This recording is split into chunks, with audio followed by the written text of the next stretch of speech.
Mother Bear refused to help the dying bear cub. What this human baby did put everyone in tears. Let us know where you're watching from. If you love my content, consider supporting it with a super thanks. Every bit of your support helps us create even more amazing stories for you. A gentle breeze whispered through the tall pines as golden sunlight filtered through the forest canopy. At the edge of a small clearing stood the Mason family's rustic cottage, its weathered wooden walls blending harmoniously with the surrounding wilderness.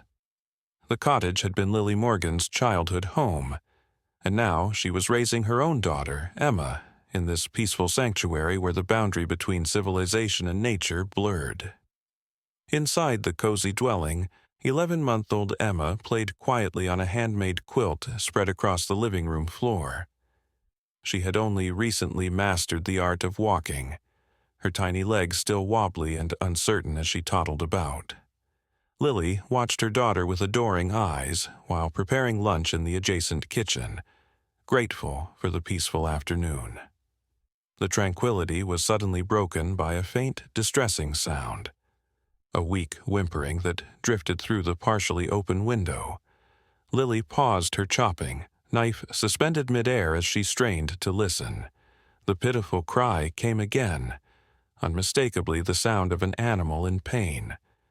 Moving to the window, Lily peered out toward the forest's edge and gasped. A small brown bear cub lay collapsed on the ground, its body trembling with each labored breath.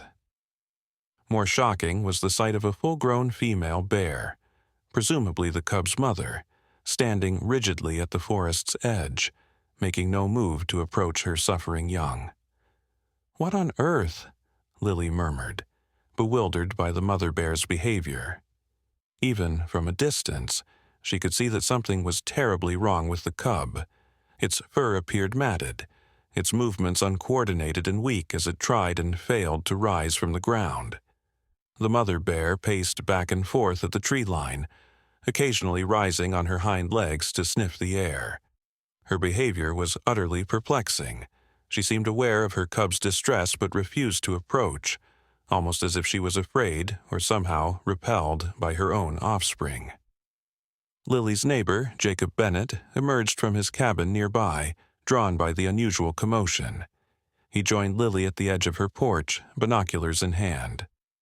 "I've never seen anything like it," Jacob muttered, adjusting the focus. "That mother's abandoned her cub. Something must be really wrong." "Should we call the wildlife service?" Lily asked, her voice tight with concern. The cub's cries were growing weaker, more desperate. "Already did," Jacob replied grimly. "They're at least 40 minutes out.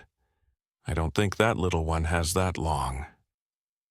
Inside the cottage, Emma had grown unusually still. The baby's head tilted as she listened to the strange sounds coming from outside. Her cherubic face showed an expression of curiosity that seemed far beyond her young age. As the adults conferred anxiously on the porch, Emma pulled herself up against the furniture and wobbled toward the door that had been left slightly ajar.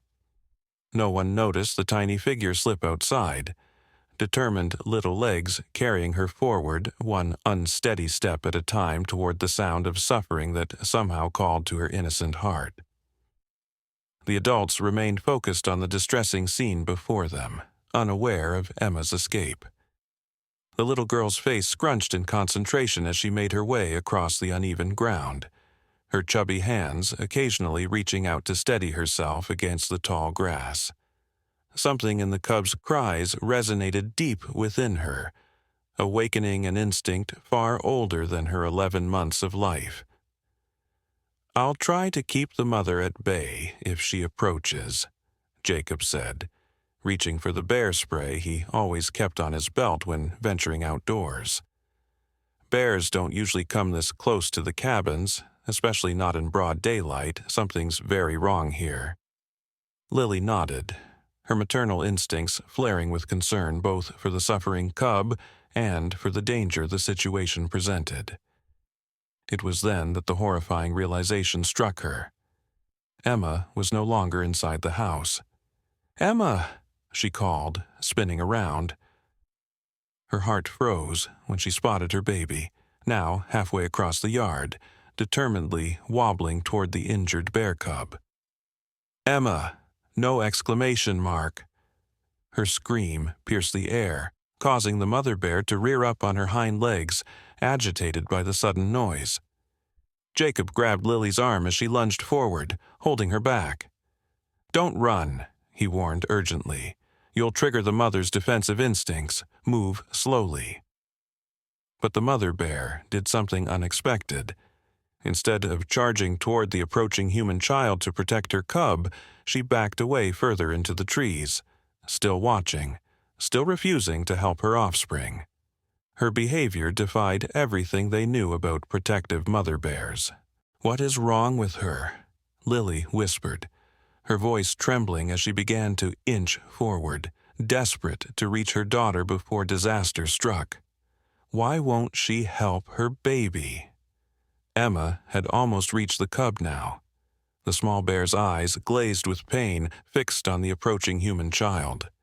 It made a pitiful sound, softer than before, as if hope had briefly flickered within its fading consciousness. "Emma, sweetie, stop!" Lily called in the calmest voice she could muster, though her heart hammered violently against her ribs. "Come back to Mommy, please, baby." But Emma seemed entranced, driven by a purpose beyond her years. She plopped down beside the suffering cub, her diaper crinkling as she settled on the ground. Before either adult could reach her, she had placed her tiny hand on the cub's heaving side. Time seemed to freeze. The forest fell silent. Even the birds ceased their singing as this impossible moment unfolded. A human baby touching a wild bear cub while its mother watched from a distance. "Dear God," Jacob breathed, bear spray still in hand, body tense and ready to intervene at the first sign of danger. The cub's breathing was dangerously shallow now. Up close, they could see what had been invisible from a distance. Strange, weeping sores covering portions of the cub's body. Its fur was falling out in patches, explaining the mother's reluctance. The cub was seriously ill, possibly contagious. "It's sick," Jacob whispered. "The mother knows. She's protecting herself, perhaps her other cubs." Nature's cruel logic suddenly became clear. The mother bear was ensuring her own survival by abandoning her dying offspring. It was brutal but instinctive, the harsh reality of wild existence. Emma, unaware of disease or danger, gently patted the cub's head. To everyone's astonishment, the little creature responded, turning its muzzle toward the child's touch. Its labored breathing seemed to ease slightly, finding comfort in this unexpected tenderness. From the tree line came a low, mournful sound. The mother bear was watching intently, swaying her massive head from side to side, as if caught in an internal struggle between instinct and emotion. "This is incredible," Jacob said softly, not daring to move closer. "I've never seen anything like it in 30 years of living in these woods." Lily inched forward, her maternal fear now mingled with awe at her daughter's fearless compassion. Emma began humming, a simple tuneless sound that she often made when content. Her small fingers gently stroked the cub's ear, and miraculously the dying animal seemed to relax under her touch. The radio on Jacob's belt crackled to life, startling them all. "Wildlife response. ETA 15 minutes. What's your status?" The sudden noise caused a dramatic shift in the scene. The mother bear grunted loudly, taking several steps forward before stopping again, torn between approaching and retreating. The cub tried to lift its head toward its mother, a last plea for help that sent tears streaming down Lily's face. Then something extraordinary happened. Emma looked up at the mother bear and extended her other hand, palm out, in a gesture that seemed impossibly knowing for a child so young. She continued humming, her body positioned between the cub and any potential threat, a tiny guardian offering protection and comfort. "She's bridging them," whispered Lily in disbelief. "Somehow, my baby is connecting them." The mother bear hesitated, then slowly, cautiously, began to approach. Jacob raised his beer spray, but Lily gently pushed his arm down. "Wait," she said, her intuition guiding her. "Just wait." The large bear moved with deliberate care, each step heavy with reluctance, yet pulled forward by some force stronger than fear. When she was about 10 feet away, she stopped and made a soft chuffing sound. Emma, as if understanding, smiled and continued her gentle petting of the cub. Then another figure emerged from the woods, a second, healthy cub, cautiously following its mother. The puzzle pieces suddenly clicked into place. The mother hadn't abandoned her sick cub out of cruel indifference. She had been protecting her healthy offspring from whatever illness plagued its sibling. The sick cub made one more attempt to rise at the sight of its family, managing to lift its head momentarily before collapsing back to the ground. Its breathing grew more labored, each inhale a visible struggle that wrung Lily's heart. "It's dying," Jacob said softly. "Nothing can save it now." But Emma, in her innocent wisdom, seemed to understand what was needed in this moment. She scooted closer, cradling the cub's head in her lap as gently as if it were one of her stuffed toys. Her humming never stopped, a simple lullaby for a passing life. The mother bear watched, her massive body trembling with what appeared remarkably like grief. She made no move to interfere, as if recognizing that this small human was giving her cub something she could not, comfort in its final moments. Tears flowed freely down Lily's cheeks now, her fear transformed into profound emotion, as she watched her baby demonstrate a depth of compassion that many adults never achieve. The healthy cub sat beside its mother, silent witness to this strange and beautiful moment where the boundaries between species dissolved in the face of suffering and kindness. "The wildlife team will be here soon," Jacob said quietly, his own voice thick with emotion. "But I think Emma is giving this cub exactly what it needs right now." Lily nodded, unable to speak. She knew they should remove Emma from this potentially dangerous situation. Yet something told her that interrupting this sacred moment would be wrong. Her daughter was exactly where she needed to be, fulfilling a purpose beyond rational explanation. The sun shifted position, casting dappled light through the trees onto the unusual gathering. Time seemed to slow as they all bore witness to the cub's labored breathing. Each rise and fall of its small chest grew more shallow, the pauses between breaths lengthening ominously. Emma's tiny hand continued its gentle stroking, her innocent face showing a peculiar understanding far beyond her years. Suddenly, a new sound broke the reverent silence, the rumble of an approaching vehicle. The wildlife response team had arrived earlier than expected. The noise startled the mother bear, who huffed loudly and took several protective steps toward her healthy cub. "They're here," Jacob said, turning toward the dirt road where dust billowed behind a green truck emblazoned with the Forest Service logo. "I'll go meet them, explain the situation." As Jacob hurried toward the approaching vehicle, Lily remained frozen, torn between maternal instinct to protect her child and a profound sense that Emma was safe, even in this extraordinary circumstance. The mother bear, despite her obvious agitation at the new disturbance, made no threatening moves toward the human baby. From the truck emerged 2 uniformed wildlife officers and a woman in civilian clothes who carried a medical bag, clearly the veterinarian. Their faces registered shock as they took in the scene before them. "Ma'am, please don't move," called one of the officers, his hand instinctively moving to the tranquilizer gun at his side. We need you to stay completely still while we assess the situation." Jacob intercepted them, speaking in urgent, hushed tones, gesturing toward Emma and the bears. The veterinarian's expression changed from alarm to fascination as she listened. "I've never heard of anything like this," she said, loud enough for Lily to hear. "A mother bear allowing a human child near her cubs? It defies everything we know about bear behavior." The sick cub's breathing had become alarmingly irregular now. Its eyes, once bright with pain, were growing dim. Emma, sensing the change, leaned down and pressed her forehead gently against the cub's head, an act of such tender intimacy that Lily had to stifle a sob. The forest fell silent again, as if nature itself held its breath.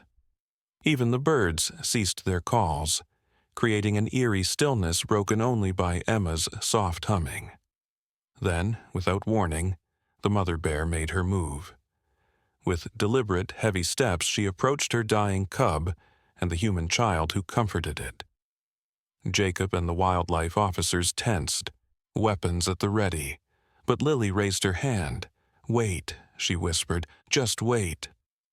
The massive bear stopped just feet away from Emma and her cub. She lowered her head, nostrils flaring as she sniffed her suffering offspring. A low, mournful sound emerged from deep in her chest, a sound of such profound grief that tears sprang to the eyes of every adult present. Emma, unafraid, looked up at the enormous creature towering over her. What happened next would be recounted in the valley for years to come, achieving almost mythical status among those who hadn't witnessed it firsthand.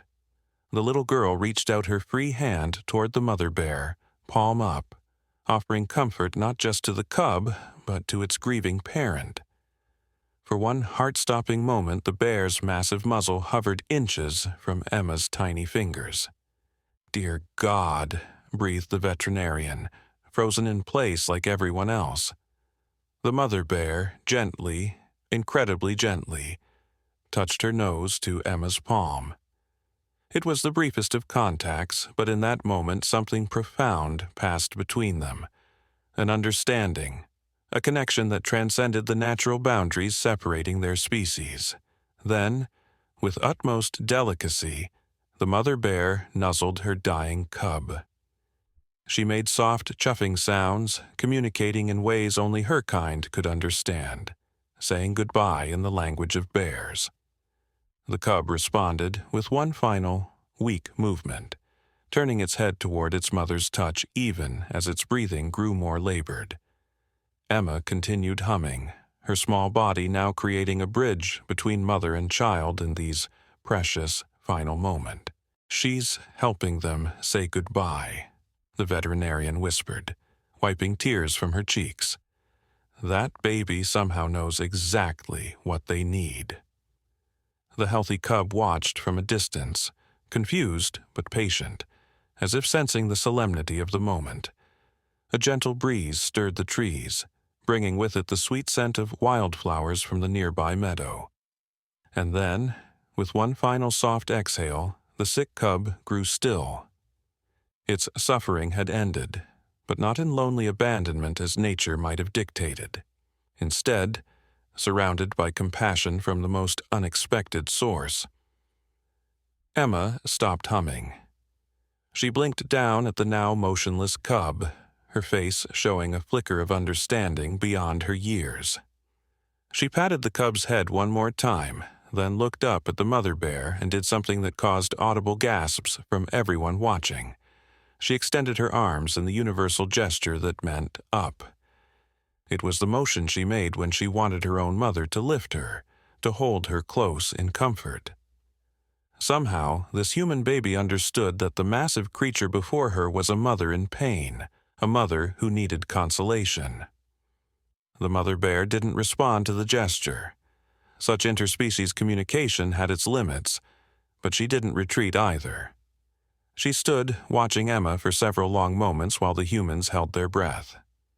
Then, with a deep huffing sound, She gently nudged her dead cub with her nose one last time before backing away. She turned toward her living cub, who bounded to her side. With one last look at the strange human child who had comforted her dying offspring, the mother bear led her remaining cub back toward the forest depths. Only when they had disappeared among the trees did anyone dare to move. The wildlife officers exchanged glances of disbelief, and the veterinarian approached slowly, medical bag in hand, though she knew her services were no longer needed. Lily rushed forward, finally giving in to her maternal instinct to reclaim her child from this dangerous situation, though the danger seemed to have passed with the bear's departure. She gathered Emma into her arms, holding her tightly, tears flowing freely. "Oh, Emma," she whispered, burying her face in her daughter's soft hair. "What did you do, my brave, impossible girl? What did you do?"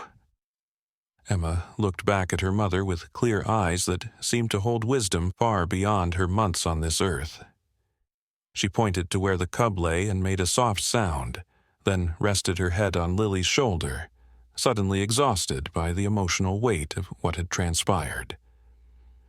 The veterinarian knelt beside the dead cub, examining it with professional detachment that couldn't quite mask her emotional response to what she had witnessed. "Advanced stage of mange," she said after a moment. "Severely infected. That's why the mother kept her distance. Bears instinctively avoid contagious diseases to protect themselves and their healthy offspring." She looked up at Lily, her eyes still moist. "Your daughter gave this cub the comfort its own mother couldn't risk giving. I've never seen anything like it in 20 years of wildlife medicine." Jacob approached, placing a supportive hand on Lily's shoulder. "You okay?" he asked quietly. "I think so," Lily replied, still clutching Emma tightly. "I just don't understand. How did she know? Why wasn't she afraid?" The older of the two wildlife officers, a man with weathered skin and kind eyes, stepped forward. "Miss, I've worked with bears for over 30 years, and I've seen things in these mountains that can't be explained by science. The old-timers around here, especially the native folks from the reservation, they say children sometimes have a connection to animals that we lose as we grow up. Something pure that gets covered over by all our adult fears and knowledge." He looked at Emma with something approaching reverence. "Your little one has a gift." "What we just saw—" He shook his head, words failing him. The veterinarian began preparing to remove the cub's body for examination. "We'll need to take it to the lab, confirm the diagnosis, make sure there's no risk of epidemic in the local bear population." Lily nodded absently, still trying to process everything that had happened. Emma had fallen asleep in her arms, utterly spent by the emotional intensity of the experience. The child's face was peaceful, showing no signs of trauma or fear from her extraordinary encounter. "Will you tell us what you find out?" Jacob asked the veterinarian. "About what was wrong with the cub?" "Of course," she replied, carefully placing the small body in a special container. "Though I doubt the lab tests will explain what we just witnessed here today." She glanced at the sleeping child in Lily's arms. "Some things can't be measured or quantified." As the wildlife team prepared to depart, neighbors began appearing at the edges of the clearing, drawn by the commotion in official vehicles. Word would spread quickly through their small community about the miracle they had missed, the impossible connection between a human baby and a wild bear family, the compassion that had transcended species barriers. Lily carried Emma back toward their cottage, her mind swimming with the implications of what her daughter had done. Was it merely the innocent fearlessness of a child too young to understand danger? Or was it something more? A pure empathy unfiltered by the prejudices and fears adults accumulated through life? Jacob walked beside them, protective and still visibly moved by what they had witnessed. "You know," he said softly, "my grandmother used to tell stories about children with special gifts, kids who could communicate with animals, who could sense things others couldn't."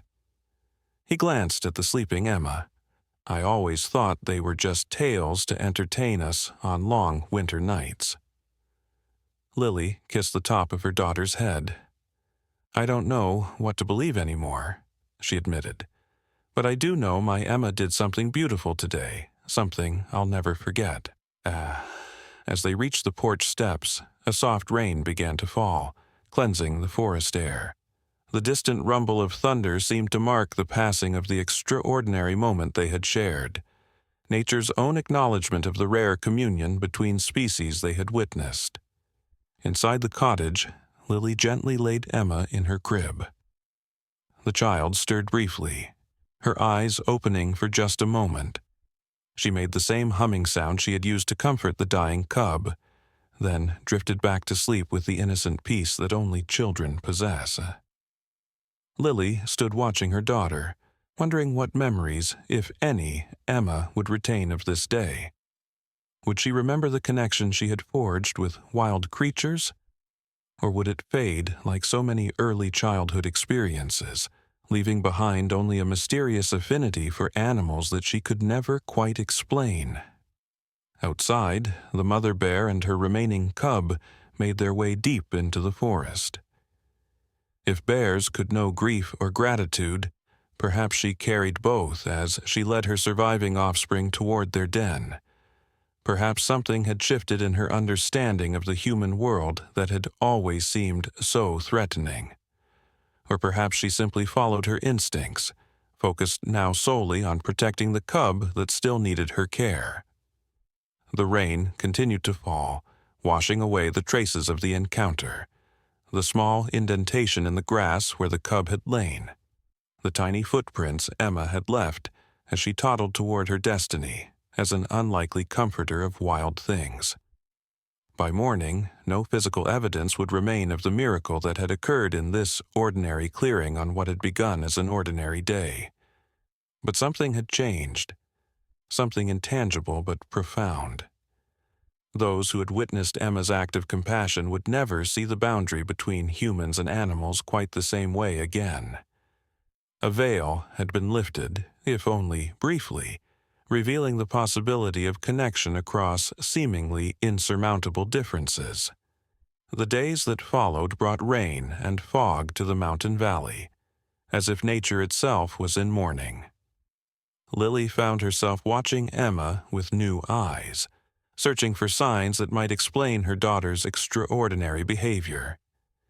The child seemed unchanged, still the same sweet, curious baby who delighted in simple pleasures and babbled happily to her stuffed animals. Yet Lily couldn't shake the feeling that something fundamental had shifted, not just in how she saw her daughter, but in how she understood the world. On the third morning after the incident, a soft knock came at the cottage door. Lily opened it to find Sarah Blackhawk, an elder from the Native American reservation that bordered the national forest. Though they had exchanged pleasantries at the local farmers' market, they weren't well acquainted. The older woman's unexpected visit was surprising. "May I come in?" Sarah asked, her weathered face solemn. Behind her, mist clung to the trees, shrouding the forest in mystery. "Of course," Lily replied, stepping aside. "Can I offer you some tea?" Sarah nodded, settling into a chair at the kitchen table. Her dark eyes moved immediately to Emma, who was playing on her quilt nearby. The child looked up, seeming to sense the visitor's attention, and gave a toothless smile that illuminated her entire face.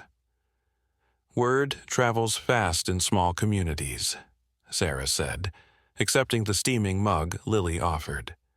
"Especially when it's about something as extraordinary as what happened here." Lily sat down across from her, cradling her own tea. "I'm still trying to make sense of it myself." Sarah studied Emma thoughtfully. "My grandmother was what our people call a medicine woman. She believed that some children are born with special gifts, abilities to bridge the gap between humans and the natural world. She took a careful sip of her tea. These gifts often fade as children grow older, buried beneath the weight of societal expectations and rational thinking. "You think Emma has this gift?" Lily asked, trying to keep the skepticism from her voice. She had been raised in a pragmatic household where such mystical notions were dismissed as superstition. "I think what happened with the bears cannot be explained by conventional understanding," Sarah replied simply. She reached into the leather bag she carried and withdrew a small object wrapped in soft deerskin. "I brought something for her. A protection amulet my grandmother made. It's very old." She unwrapped the bundle to reveal a small pendant, a polished stone of deep blue set in intricate beadwork. Lapis lazuli. In our tradition, it strengthens the connection between the physical and spiritual worlds while offering protection to those who walk between them. Lily hesitated, torn between not wanting to offend her visitor and her instinctive wariness of attributing supernatural qualities to her daughter. Before she could respond, Emma toddled over, drawn by the glint of the stone.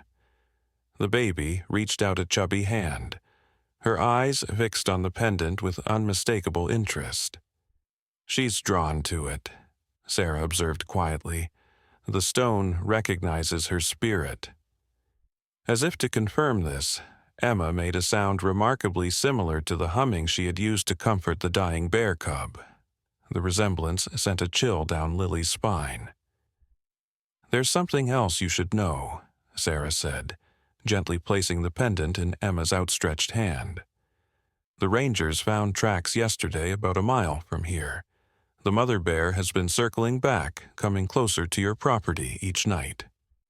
Lily tensed immediately. "Is that a threat? Should we be worried?" Sarah shook her head slowly. "I don't believe so. Bears have long memories. This one shared something profound with your daughter. I think she's drawn back by that connection, not by any aggressive intent. But a wild bear near our home is certainly something to be respectful of," Sarah completed. "I'm not suggesting you leave food out or encourage her visits. Wild animals must remain wild, but I also don't think you need to fear her." Emma had settled on the floor again, the pendant clutched in her tiny fist, seemingly fascinated by how the light played across its surface.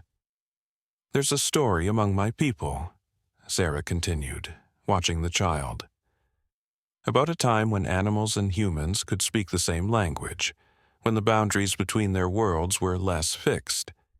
It's said that occasionally a child is born who remembers this ancient tongue." She smiled gently at Lily's skeptical expression. "Whether you see it as literal truth or metaphorical wisdom is your choice. But something extraordinary happened here, something that cannot be fully explained by science alone." Later that afternoon, after Sarah had departed and Emma was down for her nap, Lily found herself drawn to the window that faced the forest. The mist had cleared somewhat, revealing the edge of the trees where the mother bear had stood watching her dying cub. Had it really only been 3 days ago? It felt like a lifetime. The ringing of her phone startled her from her thoughts. It was Dr. Caroline Chen, the wildlife veterinarian who had taken the cub's body. "Mrs. Morgan, I thought you'd want to know the results of our examination," the veterinarian said, her voice carrying an odd note that Lily couldn't quite identify. "Yes, thank you. Did you confirm it was mange?" "That's just it, Doctor," Chen replied. "It wasn't mange. The cub was suffering from a rare genetic disorder that affects the skin and nervous system. There's no official name for it because it's so rarely documented in wild bear populations. The symptoms can look like mange, but it's not contagious at all." Lily sank into a chair, processing this information. So, the mother bear wasn't staying away to protect herself or her other cub from infection. "No," Dr. Chen confirmed. From a purely medical perspective, there was no reason for her to abandon her cub. That's what's so puzzling. Then why would she refuse to help it? Lily asked, thinking aloud. There was a pause on the line.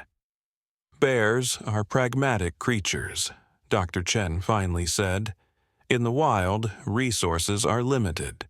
A mother with 2 cubs, one healthy and one severely compromised. Nature can be cruel in its efficiency. The implication was clear. The mother bear had made a brutal but evolutionarily sound choice to invest her energy in the cub that could survive. It was natural selection at its most raw. There's something else, the veterinarian continued. We found unusual brain activity patterns when we did the neural tissue examination. Almost as if the cub was experiencing a state similar to what humans might call comfort or peace in its final moments. I've never seen anything like it in a wild animal that died under stress. After ending the call, Lily sat in silence, attempting to reconcile these new revelations with what she had witnessed. The scientific explanation suggested that Emma had somehow calmed the cub's neural activity in its final moments, providing a kind of peace that even its own mother couldn't offer. Yet this clinical interpretation failed to capture the profound emotional exchange she had witnessed, the way the mother bear had touched her nose to Emma's palm, the mournful sounds she had made as she said goodbye to her dying offspring. The pendant Sarah had given Emma lay on the kitchen counter, its deep blue stone seeming to hold secrets within its depths. Lily picked it up, feeling its cool weight against her palm. Was it possible that there were forms of connection that transcended scientific understanding? That her daughter possessed a gift that allowed her to bridge worlds that most adults couldn't even perceive? A sharp knock on the door interrupted her thoughts. It was Jacob, his expression tense. "You need to see this," he said without preamble. "Can you get Emma? And bring a jacket. It's getting cold out there." "What's going on?" Lily asked, immediately concerned by his urgency. "Just trust me," he replied. "It's not dangerous, but well, you need to see it for yourself." Puzzled but curious, Lily gathered the still drowsy Emma from her crib and followed Jacob outside. He led them along a narrow trail that wound behind their cottages into the forest. After about 10 minutes of walking, he slowed, putting a finger to his lips. "Just around this bend," he whispered. "Stay quiet and move slowly."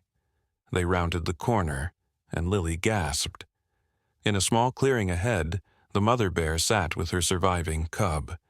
But it was what lay at the edge of the clearing that caused Lily's heart to race. A freshly killed deer, placed deliberately at the boundary between forest and trail, clearly visible to anyone walking the path. "She brought it this morning," Jacob whispered. "I saw her from my kitchen window. She dragged it all the way here, left it, and then backed away to that spot. She's been sitting there for hours." Emma, who had been sleepily resting her head on Lily's shoulder, suddenly perked up. She made a soft sound and pointed toward the bears. The mother bear immediately raised her head, her keen senses detecting their presence. Instead of showing aggression, she remained seated, watching them with what could only be described as awareness. "It's an offering," came a voice behind them. Lily turned to find Sarah Blackhawk approaching quietly along the trail. The elder's face was solemn but unsurprised, as if she had expected this development. A gift of gratitude. "Bears don't bring gifts," Jacob protested softly. "That's not how they behave." "And yet," Sarah replied, gesturing toward the clear evidence before them, "here we are." Emma began to squirm in Lily's arms, clearly wanting to be put down.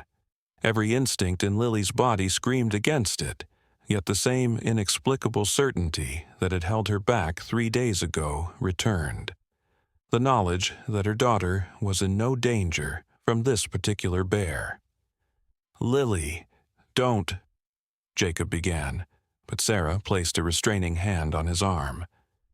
Watch, the elder said simply. With trembling hands, Lily lowered Emma to the ground. The child immediately began toddling toward the clearing, her steps more confident than they had been just days before, as if her extraordinary experience had accelerated her development. The mother bear shifted slightly, her massive body tensing not in preparation to attack, but in what appeared to be recognition. The surviving cub peeked curiously from behind its mother's bulk. Emma stopped at the edge of the clearing, just feet from the deer carcass. She looked back at her mother, as if seeking permission to proceed. Lily found herself nodding, unable to explain even to herself why she was allowing this impossible interaction to continue. The little girl turned back to the bears and did something that caused Jacob to mutter an exclamation of disbelief. She bowed her head slightly, then raised it to meet the mother bear's gaze directly. It was a gesture no one had taught her, a movement that seemed to carry meaning beyond her years. The mother bear rose to her full height, an intimidating 7 feet of wild power. She made a soft huffing sound, then slowly, deliberately, lowered herself back down. The message was unmistakable, though utterly impossible to explain through conventional understanding of animal behavior, acknowledgement, perhaps even respect. For several breathless minutes, human child and wild bears regarded each other across the clearing. No words were exchanged, no physical contact made, yet communication was clearly happening on some level beyond ordinary perception. Then, as if some invisible signal had passed between them, the mother bear rose again and nudged her remaining cub. With one last look at Emma, she turned and led her offspring deeper into the forest, disappearing among the trees. Emma watched them go, then turned and toddled back to Lily with a serene expression that belied the extraordinary nature of what had just occurred. "Did that really just happen?" Jacob asked, his voice unsteady. "Did a wild bear just make an offering to thank a human baby?" Sarah nodded, unsurprised. The old stories say that gratitude is understood by all creatures. It's one of the universal languages. She looked at Emma with respect. Your daughter spoke to this bear in a way that transcended ordinary boundaries. The bear is acknowledging that gift. Lily lifted Emma into her arms, feeling both shaken and profoundly moved. "What happens now?" she asked, though she wasn't entirely sure who she was asking or what exactly she meant by the question. "Now, life continues," Sarah replied simply. "The bear will raise her surviving cub. Emma will grow. But neither will forget the connection they shared." She touched the pendant that Lily had placed around Emma's neck before they left the cottage. Some experiences change us in ways that can never be undone. They become part of our story, woven into who we are. In the days and weeks that followed, rangers occasionally reported sightings of the mother bear and her cub in the general vicinity, but they never again approached as close to the human dwellings as they had on that remarkable day. The deer carcass was removed by wildlife officials, documented as an unusual occurrence, but ultimately filed away as an unexplained anomaly. Life did indeed continue. Spring melted into summer. Emma celebrated her first birthday with a small party attended by neighbors, including Jacob and Sarah. She grew more verbal, more coordinated, developing as all children do, yet there remained something in her eyes, a depth of awareness that visitors often remarked upon. "She has an old soul," people would say, not knowing how close they might be to the truth. Lily hung the pendant in Emma's room, within sight but out of reach of curious little hands. Sometimes, in the quiet hours of early morning when the boundary between dreaming and waking was thin, she would hear her daughter making that same humming sound. the sound that had comforted a dying bear cub and somehow bridged an ancient divide between human and wild. And occasionally, on nights when the moon hung full and bright over the forest, Lily would catch a flicker of movement at the tree line. A large, dark shadow pausing briefly before continuing on its solitary path through the wilderness. She never mentioned these sightings to the wildlife authorities, or even to Jacob. Some connections, she had come to believe, were meant to remain private, honored through silence rather than explanation. On Emma's second birthday, they awoke to find a perfect bear paw print pressed into the soft earth outside their cottage door, much too large to belong to any local black bear, unmistakably from a full-grown grizzly. Lily photographed it before the rain washed it away, keeping the image as a tangible reminder of the extraordinary bond her daughter had formed. Scientists might call it coincidence, or project human meaning onto animal behavior never intended to carry such significance. Others might see divine intervention or evidence of mystical connections between all living things. Lily had come to accept that perhaps the truth lay somewhere in between, in that liminal space where logic meets wonder, where the inexplicable reminds us that the world contains mysteries beyond our full comprehension.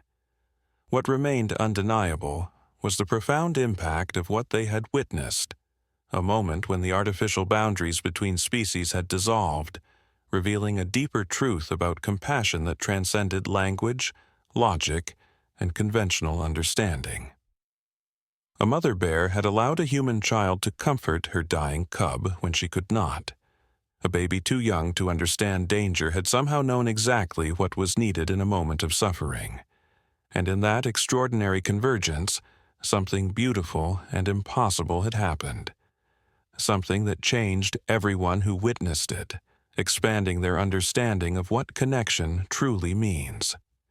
Years later, when Emma was old enough to understand, Lily would tell her the story of that remarkable day, how a tiny girl with a heart full of compassion had brought even hardened wildlife officers to tears, how she had helped a mother bear say goodbye to her dying cub, how she had demonstrated the kind of empathy that adults often lose in their journey to rationality and self-protection. Whether Emma would remember any of it herself remained to be seen, but the story would become part of her personal mythology, helping shape her understanding of her place in the world and her connection to all living things. And perhaps somewhere in the depths of the forest, a mother bear carried her own version of the story, a memory of small, gentle hands offering comfort when nature's harsh laws demanded distance, of ancient boundaries briefly dissolved by the purest form of compassion. Some stories belong not just to those who live them, but to the collective wisdom of all who hear them. They remind us of possibilities beyond our everyday understanding, of connections that exist beneath the surface of our ordinary perceptions. They invite us to look at the world and each other with new eyes, to recognize the capacity for extraordinary compassion that exists even in the youngest and most vulnerable among us. The story of Emma and the bears became such a tale in the small mountain community, whispered around campfires, shared over coffee at the local diner, passed down from parents to children as both entertainment and lesson. With each telling, some details might shift or grow, as is the nature of stories that touch something essential about what it means to be alive in this world of wonders. But at its heart, the truth remained unchanged. A dying bear cub, a grieving mother, and a human baby who bridged the divide between them, offering comfort that could not be explained by science or logic alone, reminding all who witnessed it that compassion may be the most profound form of communication we possess, a universal language that, in rare and precious moments, allows us to transcend the boundaries that seem to separate us from one another and from the natural world to which we all belong. 10 years passed.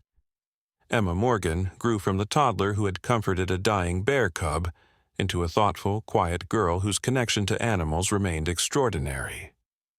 Though she remembered nothing consciously of that day when she was 11 months old, the story had become foundational to her sense of self, not as a source of pride or specialness, but as a responsibility she carried within her. The lapis lazuli pendant Sarah had given her hung always around her neck, its deep blue stone a constant reminder of the bridge she had once created between worlds.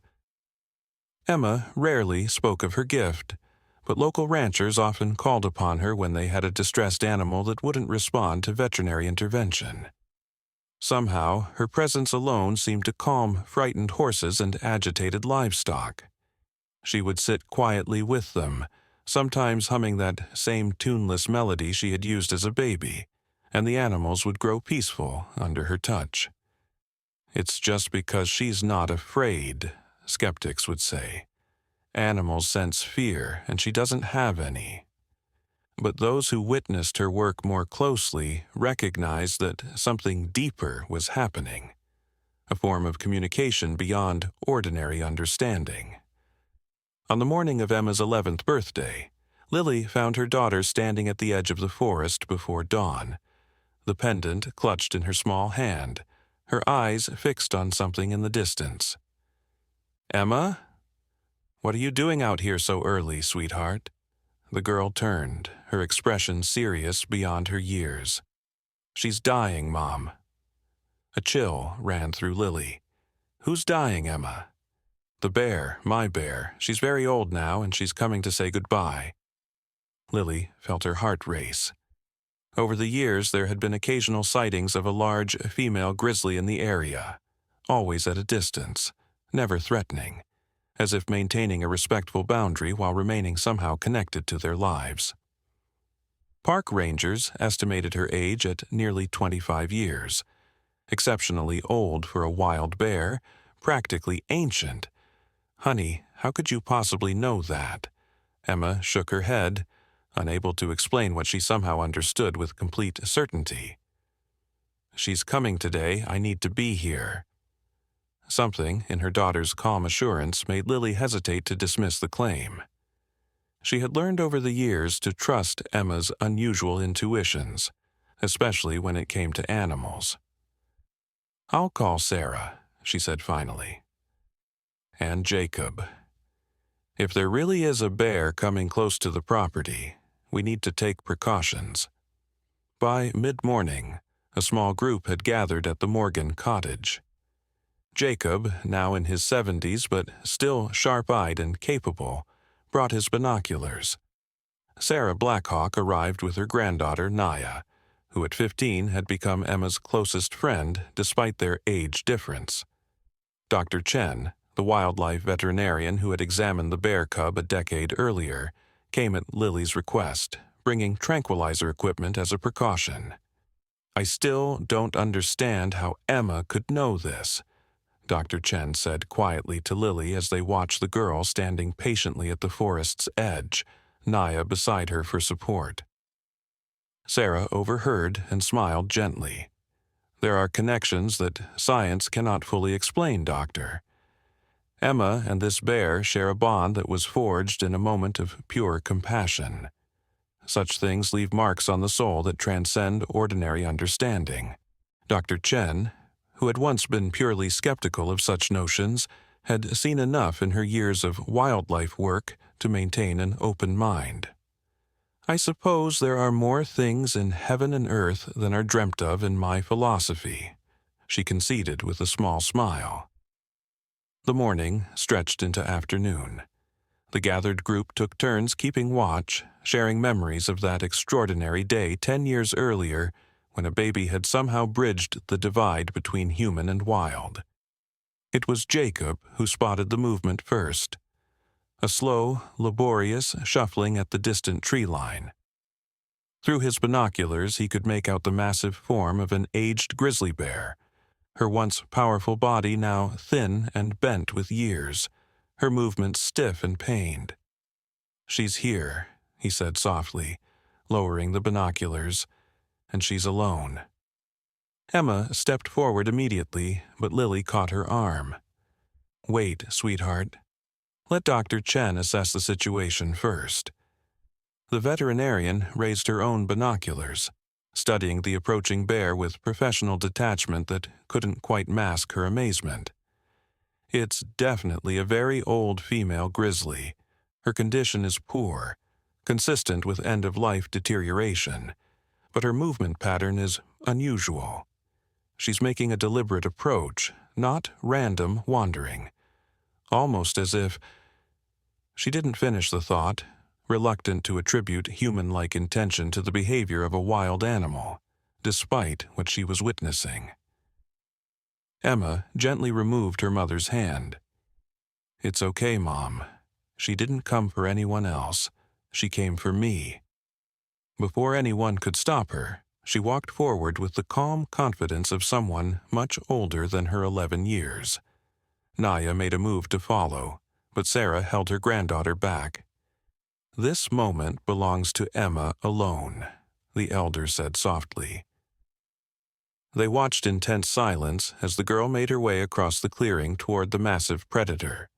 Even in her weakened state, the old grizzly could easily kill a child with a single swipe of her powerful paw. Dr. Chen kept her tranquilizer gun ready, though she knew she might not be fast enough if the bear charged. But the animal showed no aggression. As Emma approached, the bear stopped and lowered her massive head, almost as if in greeting. The girl paused several feet away, respecting the wild creature's space while maintaining the connection between them. What happened next would be debated for years by those who witnessed it. Some would claim it was a series of coincidences, movements misinterpreted through the lens of human emotion. Others would insist they had seen something that defied all scientific understanding of animal behavior. The bear slowly, painfully lowered herself to the ground, her old bones seemingly grateful for the rest. Emma knelt in the grass a short distance away. For several long minutes, girl and bear regarded each other in silence. Then Emma began to hum, that same tuneless melody she had used a decade earlier to comfort a dying cub. The old bear's eyes, rheumy with age but still alert, remained fixed on the child. She made a soft chuffing sound in response, a bear's expression that those familiar with the species recognized as non-threatening, almost conversational. "She's communicating with it," Dr. Chen whispered, her scientific skepticism battling with the evidence before her eyes. "That's not normal bear behavior. Perhaps what we consider normal is simply the limit of our understanding," Sarah replied quietly. As they watched, Emma slowly reached into her pocket and withdrew the lapis lazuli pendant. The deep blue stone caught the afternoon sunlight, sending flashes of azure across the clearing. She held it out toward the bear, not offering it exactly, but showing it as one might share a significant object with an old friend. The bear made another soft sound, her gaze fixed on the glinting stone. Then, with visible effort, she raised her massive head toward the sky, taking in a long breath of air as if savoring the scents of the forest one final time. When she lowered her head again, something in her posture had changed. The tension of physical pain seemed to ease from her massive frame. She settled more deeply into the grass, her breathing slowing visibly. Emma began to speak then, her voice too low to carry to the watching group. Whatever words she shared with the ancient predator remained private, a conversation between two souls connected by an extraordinary past. Minutes stretched into an hour. No one in the watching group considered interrupting. Even Dr. Chen, with her scientific imperative to intervene if the bear was suffering, recognized that something profound and natural was unfolding, a passage that required no human management. As the afternoon light began to soften toward evening, the old bear's breathing slowed further. Emma moved slightly closer, still humming intermittently, still speaking those quiet words meant only for the bear's ears. The end, when it came, was so peaceful that those watching almost missed it. One moment the bear was breathing, her eyes fixed on Emma's face. The next, she was still. Her spirit departed with dignity in the presence of the one being who had formed an inexplicable bond with her family a decade earlier. Emma remained kneeling beside the massive body for several long minutes. Then she gently placed the pendant on the bear's shoulder, not as an offering, but as a blessing, a marking of the sacred nature of the passage they had shared. When she finally rose and turned back toward the waiting group, her face was streaked with tears, yet she carried a profound serenity that affected everyone who saw her. She walked with deliberate steps, her young shoulders somehow stronger for having borne witness to this natural ending. "She's gone," Emma said simply as she reached them. She wanted to say thank you and goodbye. Dr. Chen moved forward automatically, her professional training asserting itself. "I should check. She's at peace," Emma interrupted gently. She was very old and very tired. She chose her time and place. She looked up at the veterinarian with those old soul eyes that had always seemed to see beyond surface appearances. Isn't that what all creatures wish for in the end? The freedom to complete their journey with dignity? The doctor nodded slowly, recognizing the wisdom in the child's words. Sarah stepped forward and placed a weathered hand on Emma's shoulder. "You have honored her passing, as she once honored her cubs. The circle is complete." News of the old bear's death and the extraordinary circumstances surrounding it spread quickly through official channels. Wildlife authorities arrived by evening to remove the body, treating it with unusual reverence after hearing the accounts of those who had witnessed the bear's final hours. Genetic testing would later confirm what many had already suspected. This was indeed the same mother bear who had allowed a human baby to comfort her dying cub a decade earlier. Her surviving cub, now a mature adult female with cubs of her own, had been tracked occasionally by wildlife officials throughout the years, maintaining the typical avoidance behaviors that kept healthy bears separate from human habitation. Only the old mother had maintained that unusual connection to the Morgan property. In the days that followed, Emma seemed both lighter and somehow more grounded. The pendant that had hung around her neck for most of her life now rested in a small wooden box on her bedside table. Its purpose fulfilled, its story complete. "Do you think you'll miss her?" Lily asked one evening as she sat on the edge of Emma's bed, smoothing her daughter's hair as she had done every night since infancy. Emma considered the question thoughtfully.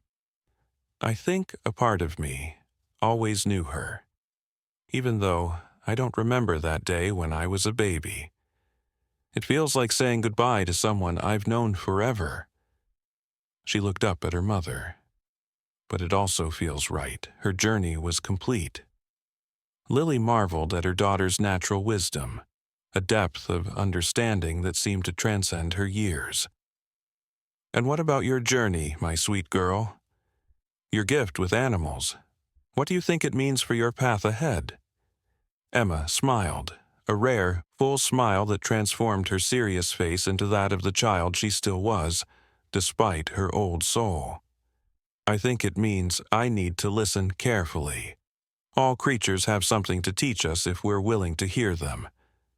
That night, as Lily checked on her sleeping daughter, she noticed something she hadn't seen in years. Emma was humming in her sleep, that same tuneless melody that had once comforted a dying bear cub. But the sound was different somehow, lighter, almost joyful. In her dreams, perhaps, Emma walked with bears through sunlit forests, communication flowing freely between species in ways the waking world could barely comprehend.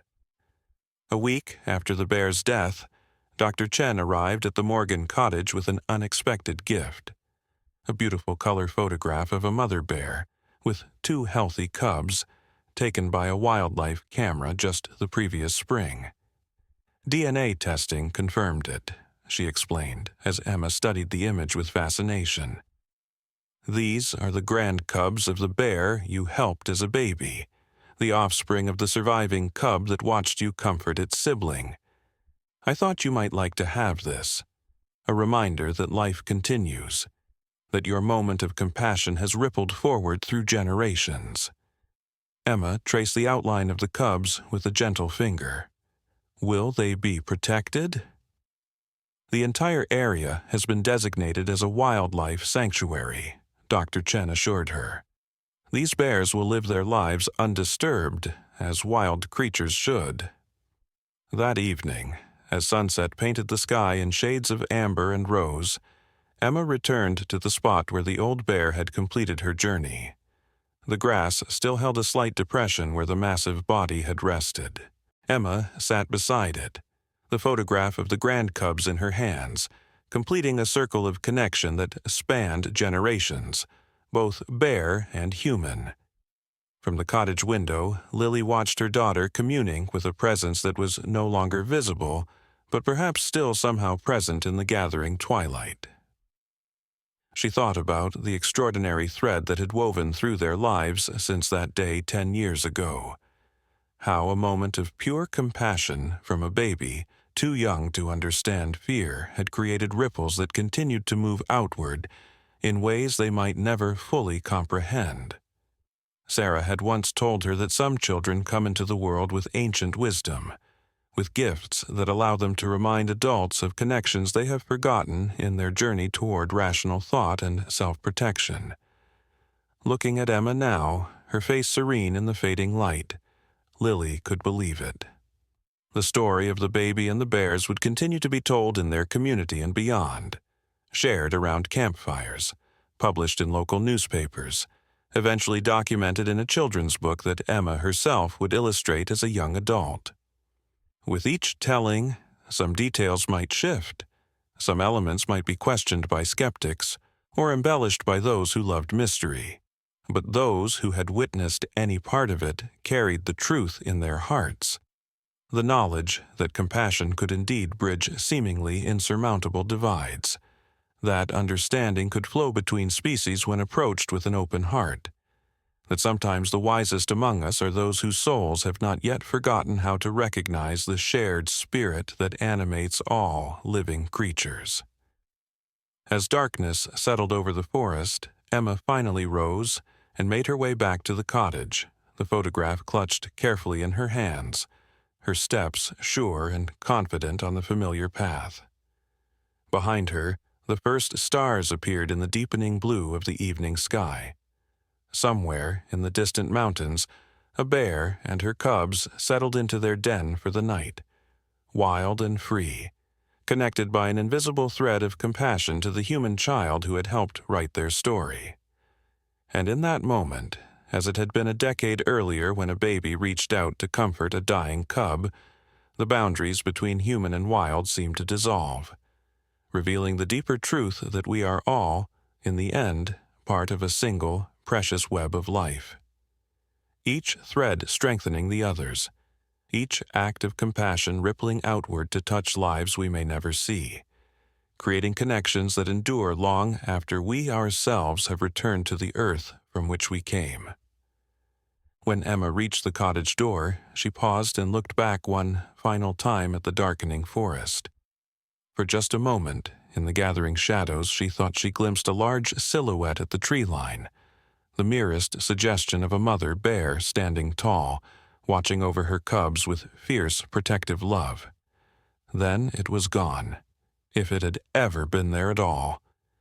Emma smiled and went inside, carrying with her the certainty that some connections transcend physical presence, that some bonds, once formed, can never truly be broken. And in that knowledge there was both peace and profound joy, the recognition that in a world often divided by fear and misunderstanding, compassion remains our most powerful tool for remembering our shared place in the great circle of life that unites us all. The End Epilogue. 20 years later, the morning light filtered through the canopy of pine trees, casting dappled shadows across the forest floor. Dr. Emma Morgan, now 31 years old, walked the familiar path with practiced ease, her footsteps nearly silent on the soft earth. Behind her followed a small group of graduate students, their faces a mixture of excitement and skepticism, as they participated in what Emma had dubbed immersive wildlife psychology. "Remember," Emma said softly, pausing to address the 5 young researchers, "we're guests in their home. Our presence should be as unobtrusive as possible. Observe, but don't interfere unless absolutely necessary." She touched the small blue stone that hung around her neck. The original lapis lazuli pendant had been set into a new silver setting, a graduation gift from her mother when Emma had completed her doctorate in wildlife behavior and interspecies communication, a field that barely existed when she had begun her studies. The pendant was her talisman, a physical connection to the extraordinary events that had shaped her life's path, even though she retained no conscious memory of that first encounter as a baby. The story had been told to her so many times, by her mother, by Jacob before his passing, by Sarah Blackhawk, who, at nearly 90, still served as a spiritual advisor to Emma's research team, that it had become a foundational myth in her personal narrative. "Doctor?" "Morgan," whispered Kai Chen, grandson of the veterinarian who had examined the bear cub all those years ago. The camera traps picked up significant activity in the north clearing last night. 3 females with cubs. Emma nodded, consulting the tablet that displayed a digital map of the sanctuary. What had begun as a small protected area around the location where the mother bear had died had grown into the Morgan Blackhawk Wildlife Preserve, over 50,000 acres of protected habitat where several generations of bears now lived in relative security. "We'll head there first," she decided. The satellite tracking shows F-17 is in that vicinity. F-17, known informally to the research team as Matriarch, was the oldest known descendant of the original mother bear's surviving cub, now the leader of a thriving bear clan that had developed some highly unusual behaviors that were the focus of Emma's research. The group moved quietly through the forest, each student carrying sophisticated but unobtrusive monitoring equipment. Unlike traditional wildlife research teams, Emma's group used no tranquilizers, no radio collars, nothing that required physical intervention with the animals. Their approach was one of patient observation, technological innovation, and what more conventional scientists sometimes dismissively called intuitive interpretation. Yet the results spoke for themselves. Emma's research had revolutionized understanding of bear cognition and social structures, demonstrating levels of intelligence, emotional complexity, and cultural transmission that had previously been denied or overlooked by the scientific establishment. "We're approaching the clearing," Emma whispered, raising her hand to halt the group. "From here, we observe in silence." They settled behind a natural blind of fallen logs and dense undergrowth, perfect for watching without being immediately detected. Through specialized thermal binoculars, they could make out the forms of several bears in the distant clearing, 3 adult females, and at least 5 cubs of varying ages. "Matriarch is the one on the left," Emma murmured to Naya Blackhawk, Sarah's great-granddaughter who had followed in Emma's footsteps and now served as her primary research assistant. "Watch how the others orient themselves in relation to her." The scene playing out before them was remarkable to anyone familiar with typical bear behavior. Rather than maintaining the loose, primarily solitary social structure that characterized most bear populations, these females demonstrated clear cooperative behaviors, sharing in cub supervision, coordinating foraging activities, even appearing to communicate through a complex system of vocalizations and body postures that Emma's team had begun to catalog and interpret. "It's like watching wolf pack dynamics but in bears," whispered one of the students, awe evident in his voice. Emma nodded, her attention fixed on Matriarch. The elderly bear, now nearly 20 years old, moved with the deliberate dignity of age, yet retained a commanding presence that the younger bears clearly respected. What made their observations particularly significant was that these were wild bears, not conditioned by humans, not habituated to feedings or other interventions. "They've developed a genuine social culture," Emma said softly. "Passed down through generations." The implications were profound. Traditional scientific understanding held that bears were primarily solitary animals whose interactions with others of their kind were limited to mating and mothers raising cubs. Yet here was clear evidence of multi-generational social learning, of bears adapting their fundamental behavior patterns in ways that contradicted established knowledge. Some of Emma's colleagues attributed these unusual behaviors to unique environmental factors or genetic anomalies. But Emma herself held a different theory, one she kept mostly to herself, except among her closest associates. She believed that something had fundamentally changed in this specific bear lineage 3 decades ago, that a moment of interspecies connection had somehow altered the developmental trajectory of an entire family line of bears. It was not a theory she emphasized in her peer-reviewed publications. Those papers focused on the observable phenomena, the measurable data, the patterns that could be documented through conventional scientific methods. Yet her research team understood the deeper narrative that underpinned their work, the story of a baby who had comforted a dying bear cub, creating ripples that continued to spread through time. As they observed, Matriarch suddenly raised her head, nose testing the air currents.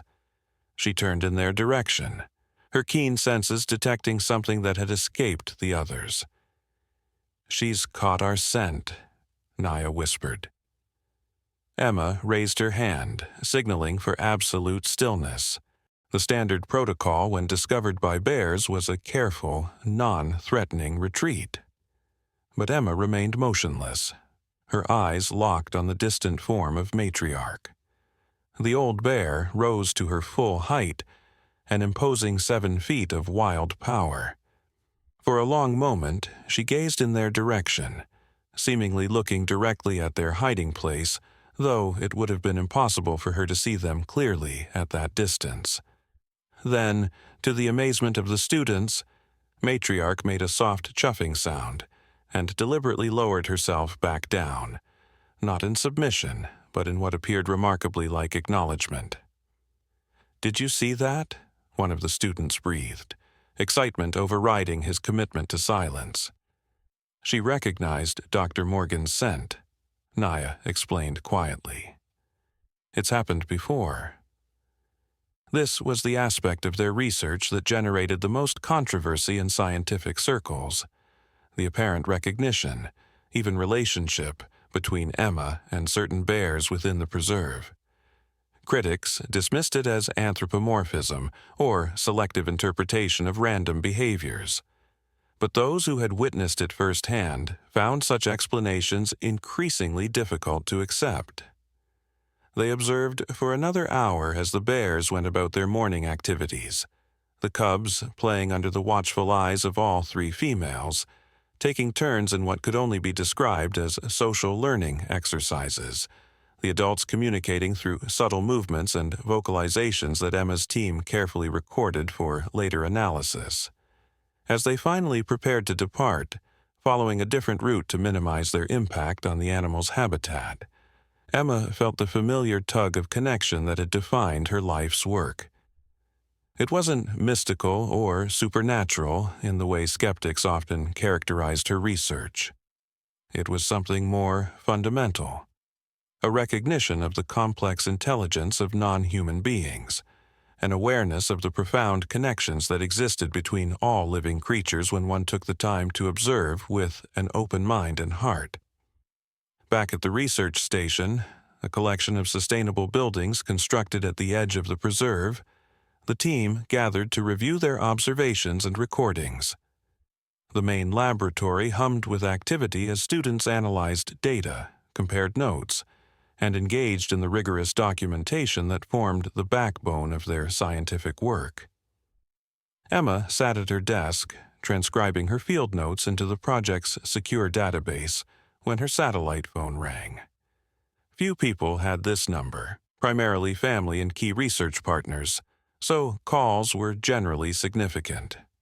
"Dr. Morgan," she answered, tucking the phone against her shoulder as she continued typing. "Emma." "It's Daniel from the International Wildlife Trust." The voice of her colleague and sometimes research partner sounded unusually tense. "We've got a situation developing that I think you should know about." Emma stopped typing, giving him her full attention. "What's happening?" "The Jenkins Mining Corporation has filed for exploratory permits in the Eastern Expansion Zone. They're claiming there are critical mineral deposits that qualify for the national security exemption to protected status." A cold weight settled in Emma's stomach. The Eastern Expansion Zone was a crucial buffer area that her team had been working to add to the official sanctuary boundaries for the past 3 years. It contained vital watersheds and migration corridors that connected the preserve to other wild spaces. "They can't do that," she said, though she knew all too well that corporate interests often found ways around environmental protections. "We've documented extensive wildlife use in that entire region."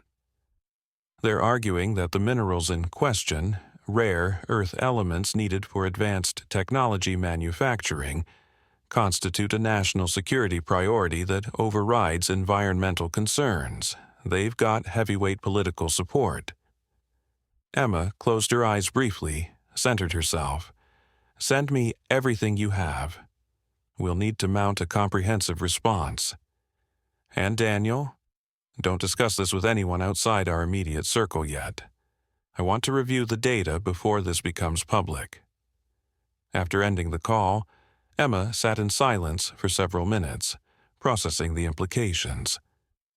The sanctuary had faced threats before, from logging interests, from development proposals, from changing political winds that shifted priorities away from conservation. Each time, they had defended the preserve through science, through public education, through the painstaking legal processes that protected wild spaces. But this threat felt different, larger, more ominous, backed by the immense resources of a multinational corporation and the potent argument of national security concerns. A soft knock on her office door interrupted her thoughts. Naya entered, her expression concerned. "Bad news?" she asked, her intuition as keen as always. Emma nodded, explaining the situation in concise terms. Naya's face darkened as she grasped the potential consequences. "If they start blasting and drilling in the eastern zone, it would disrupt migration patterns, contaminate watersheds, and directly threaten several bear denning sites," Emma finished, including the cave system where Matriarch's daughter raised her last 2 litters. Naya sank into the chair across from Emma's desk. At 25, she combined the traditional ecological knowledge passed down through her family with the scientific training she had received under Emma's mentorship. The result was a uniquely holistic approach to conservation that honored both empirical data and generational wisdom. "My great-grandmother would say this is a test," she said after a moment, "a challenge to determine how deeply we believe in the work we're doing." Emma smiled faintly. Sarah Blackhawk, though physically frail now, remained a powerful presence in their lives. The keeper of the original story, the one who had recognized Emma's gift even before Emma herself had understood it. "What would your great-grandmother suggest we do?" Emma asked, genuinely curious. Sarah's perspective had often provided insights that conventional scientific thinking missed. Naya considered the question thoughtfully. "She would say that we need to remind people of the story, not just the scientific data, but the narrative that gives it meaning. People protect what they care about, and they care about what moves them emotionally. The answer resonated with Emma. Throughout her career, she had maintained a careful balance between scientific rigor and emotional truth, publishing peer-reviewed research while also sharing the story of her extraordinary connection with the bears through other channels. Her children's book, The Baby Who Spoke to Bears, had become an international bestseller, translated into 27 languages and used in environmental education programs worldwide. "You might be right," Emma said, a plan beginning to form in her mind. The Jenkins Corporation is counting on being able to frame this as a simple economic equation: valuable minerals versus remote wilderness that few people ever see. We need to change that narrative. She reached for her tablet, pulling up the sanctuary's digital archive, thousands of hours of footage documenting the bears' lives, their remarkable social behaviors, their evident intelligence and emotional complexity. Somewhere in that archive was the story they needed to tell, a narrative powerful enough to counter the cold calculations of profit and supposed national interest. "Let's gather the team," she decided. "We're going to need everyone's expertise for this." As Naya left to summon the research staff, Emma's hand unconsciously went to the lapis lazuli pendant at her throat. The stone had been with her through every significant moment of her life, a tangible connection to that first extraordinary encounter that had set her on this path. She thought of her mother, Lily, now in her 60s and living in a small cottage at the edge of the sanctuary. Of Jacob, who had passed away 5 years earlier, but whose weathered face and kind eyes she could still picture clearly. Of Dr. Chen, whose initial skepticism had gradually transformed into respect and eventually collaboration. Of Sarah Blackhawk, whose wisdom continued to guide their work. Each of them had witnessed a moment of pure connection between species, a baby reaching out to comfort a dying bear cub, a mother bear returning decades later to complete the circle. They had seen firsthand how compassion could transcend the boundaries that seemingly separated humans from the natural world. Now, Emma faced the challenge of sharing that perspective with people who had never witnessed such moments, who viewed the natural world primarily through the lens of resources to be extracted or obstacles to be overcome. Outside her window, the sanctuary stretched to the horizon. Thousands of acres of protected wilderness where bears and other wildlife lived largely undisturbed by human activity. It represented more than just conservation success. It embodied a different way of relating to the natural world, not as masters or managers, but as respectful participants in a complex web of life. The gathering clouds on the eastern horizon seemed symbolic of the threat they now faced. Emma took a deep breath, centering herself in the knowledge that had guided her work from the beginning, that compassion was not merely a human virtue but a universal language, that connection across species was not only possible but essential to healing the growing divide between humanity and the natural world.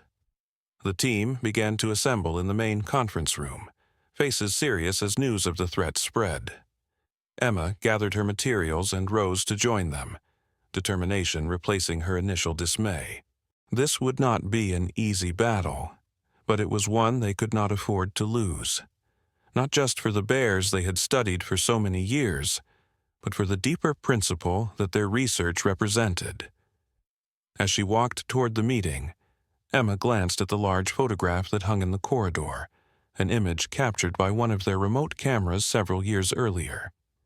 It showed Matriarch standing protectively over her cubs, her massive form silhouetted against the rising sun, a powerful symbol of wild dignity and maternal care. Beneath the photo was a simple inscription, words that had guided Emma's work from the beginning. What touches the heart awakens the mind. It was this principle that would guide their response now, not just presenting scientific data, but telling a story powerful enough to remind people of their fundamental connection to the natural world. The coming weeks would test their resolve, their creativity, their commitment to a vision of conservation rooted in relationship rather than domination. But as Emma joined her team, she carried with her the certainty that had sustained her throughout her unconventional career, that the bonds formed between species in moments of compassion could indeed change the course of events, creating ripples that extended far beyond what conventional wisdom might predict. Outside, a distant storm grumbled over the mountains. Within the sanctuary, bears continued their daily routines, unaware of the human deliberations that would affect their future. And in the space between, in the careful documentation of their lives, in the stories told about their intelligence and complexity, in the growing understanding of their remarkable adaptations, lay the foundation for a new kind of relationship between humans and the natural world. It was this vision that Emma and her team would fight to protect, armed with both scientific data and the compelling narrative of connection that had begun 30 years earlier with a baby who reached out to comfort a dying bear cub, setting in motion a story that continued to unfold in ways no one could have predicted. As the team settled around the conference table, Emma placed her tablet in the center, displays illuminating with images of the bears they had dedicated their lives to understanding and protecting. "Before we begin strategizing," she said quietly, "I want to remind us all why we're here. This isn't just about protecting habitat or a single species. It's about preserving the possibility of connection, the recognition that we are part of something larger than ourselves, something that transcends the artificial boundaries we've created between human and wild."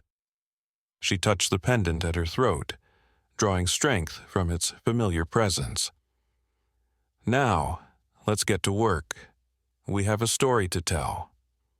The meeting continued late into the evening, a determined group of scientists and conservationists crafting a response to the threat that loomed on their horizon. And somewhere, in the gathering darkness, bears moved through their ancient forest home, carrying forward a legacy of unusual intelligence and social complexity that had begun with a single act of cross-species compassion. A legacy that now depended on humans remembering that such connections were not only possible, but essential to the continued flourishing of all life. In the days that followed, as their campaign to protect the sanctuary took shape, Emma often found herself returning to the clearing where the mother bear had completed her journey 20 years earlier. It was a place of pilgrimage for her, a reminder of the moment that had set everything in motion. Standing there one evening as sunset painted the sky in shades of amber and rose, she felt a familiar presence, not physical, but a sense of connection that transcended ordinary perception.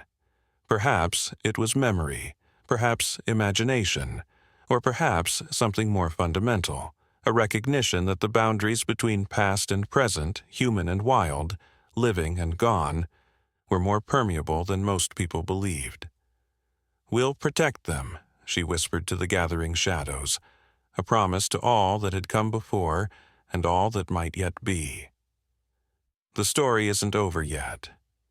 And as if in answer, a distant sound echoed through the forest, the distinctive chuff of a bear, neither threatening nor afraid, but simply present, a wild voice speaking into the deepening twilight of a world where such voices grew increasingly rare and precious. Emma listened, her heart full, knowing that in that sound lay both the echo of the past and the hope for the future. A continuing conversation between species that had begun with a baby's compassion and now extended forward into possibilities yet to be written. The fight to save the Eastern Expansion Zone consumed the next 6 months of Emma's life. Her team worked tirelessly, gathering data, building public support, navigating the complex legal and political landscape that would determine the fate of the Sank. The Jenkins Corporation fought back with their considerable resources, framing the issue as a choice between environmental sentimentality and national security. The turning point came unexpectedly. During a crucial public hearing, As Emma presented the scientific evidence for preserving the habitat, a power outage plunged the meeting hall into darkness. When emergency lights flickered on, Emma set aside her prepared remarks and instead told the story that had shaped her life. The baby and the bears, the moment of connection that had rippled forward through 3 decades. She spoke not as a scientist, but as a witness, her voice carrying the quiet authority of someone who had seen firsthand how the boundaries between species could dissolve in the presence of genuine compassion. The room fell silent, captivated by a narrative that resonated on a level deeper than data or economic arguments could reach. When the regular lights returned, Emma noticed an elderly woman being helped to the podium. It was Sarah Blackhawk, who at 93 rarely left her home on the reservation. Leaning heavily on her great-granddaughter Naya, Sarah faced the commissioners with quiet dignity. "I have lived long enough to see many things come and go," she said, her voice frail but clear. "I have seen forests fall and rivers die. I have seen promises broken and the earth wounded for profit." She paused, gathering strength. "But I have also seen healing. I was there that day when a baby reached across the divide that separates us from our wild relatives. I saw a mother bear mourn her cub with a human child as witness and comforter." Sarah's weathered hand touched the turquoise pendant at her throat, a match to the lapis lazuli that Emma wore. "These stones were given to me by my grandmother, who received them from her grandmother. They are reminders that the world is filled with connections we cannot always see, but must always honor. What you decide today is not just about land or minerals or bears. It is about whether we remember that we are part of something greater than ourselves."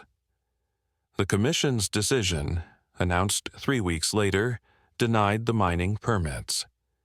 The eastern zone would be incorporated into the sanctuary, protected in perpetuity through a special designation that acknowledged both its ecological significance and its cultural importance to the indigenous peoples whose ancestors had stewarded the land for countless generations. 1 year later, on the 30th anniversary of the day Emma had comforted the dying bear cub, a small gathering assembled in the clearing where it had all begun. Emma, now 32, stood with her mother Lily, Sarah Blackhawk in her wheelchair, Naya, and a handful of others who had been part of the sanctuary's story. They had come to dedicate a simple stone marker, a memorial not just to a moment in time, but to the principle it represented. The autumn light filtered through golden leaves as Emma unveiled the stone. Carved into its surface was an image of a bear cub and a human child, along with words in both English and the traditional language of Sarah's people. Here, compassion bridged worlds. As they stood in silent reflection, a rustle at the forest edge drew their attention. There, at the boundary of trees and clearing, stood Matriarch. The elderly bear paused, her massive form silhouetted against the darkening woods. Behind her, barely visible, were 2 younger females, her daughters, and several cubs. The newest generation of the remarkable bear lineage that had developed such unusual social behaviors. No one moved or spoke. The bears made no approach, maintaining the respectful distance that defined the sanctuary's success. Wild creatures living their lives according to their own nature, neither habituated to humans nor driven by fear. For one breathtaking moment, Matriarch rose to her full height, 7 feet of ancient power and dignity. She seemed to look directly at the gathered humans, her gaze meeting Emma's across the clearing. Then, with deliberate grace, she lowered herself and made the distinctive chuffing sound that Emma had come to recognize as a form of acknowledgement. Sarah Blackhawk's eyes filled with tears as she witnessed this impossible moment of recognition. "The circle continues," she whispered. As if hearing the elder's words, Matriarch turned and led her family back into the depths of the forest. disappearing among the shadows with the fluid movement of creatures perfectly at home in their wild domain. That evening, as dusk settled over the sanctuary, Emma returned alone to the clearing. She carried with her the faded photograph that Dr. Chen had given her so many years ago, the image of Matriarch's grandparents as cubs with their mother. Generations of bears, their lives now intertwined with human stories in ways no one could have predicted when a baby had reached out to comfort a dying cub. She placed the photograph at the base of the memorial stone, a private offering to the extraordinary chain of connection that had defined her life's purpose. As she straightened, a soft sound behind her made her turn. Standing at the edge of the clearing was a small child, perhaps 4 years old, with serious eyes that seemed to hold wisdom beyond her years. It was Mei Chen, Doctor, Chen's granddaughter, who had wandered away from the celebration dinner taking place at the research station. "Hello, Mei," Emma said softly, unsurprised by the child's appearance, though she should have been concerned about her wandering alone at dusk. "What brings you out here?" The little girl pointed toward the trees. "Bear," she said simply. Emma followed her gaze but saw nothing in the gathering shadows. "I don't see a bear, sweetheart." "She's there," Mei insisted with the absolute certainty of childhood. "She's sad." A chill ran through Emma as she remembered her own childhood certainties, the connections she had sensed that adults around her could not perceive. "Why is she sad?" she asked, kneeling beside the child. Mei considered the question with solemn concentration. "She misses someone," she finally said. "Someone from long ago." Emma felt tears fill her eyes as the import of the child's words washed over her.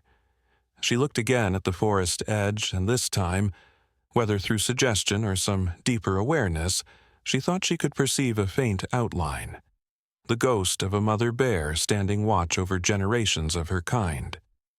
"I think," Emma said carefully, "that some connections never truly end. They just change form." She took the child's small hand in hers. "Come, let's go back to your grandparents. It's getting dark." As they turned to leave, Mei looked back over her shoulder. "Goodbye, Bear," she called softly. "Don't be sad anymore. We remember you."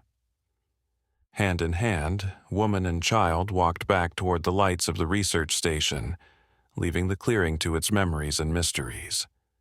Behind them, the memorial stone stood as testament to a moment when compassion had bridged seemingly insurmountable divides, creating ripples that continued to spread through time, touching lives, shaping destinies, and reminding all who heard the story that in our most essential nature, we are not separate from the wild world but forever part of its unfolding story. In the deep shadows of the forest, something moved. Perhaps only the wind through autumn leaves, perhaps something more. A soft, chuffing sound echoed briefly, then faded into the gathering night, a wild voice speaking one last time into the silence of ancient trees and enduring memory. And somewhere in that sound, for those with hearts open enough to hear it, lay both farewell and promise, the knowledge that though individual lives may end, the connections forged through compassion continue, passing from generation to generation, creating bridges between worlds that endure beyond our understanding, beyond our lifetimes, into a future where perhaps, someday, we might remember what we once knew, that we are all, in our deepest essence, part of one remarkable story.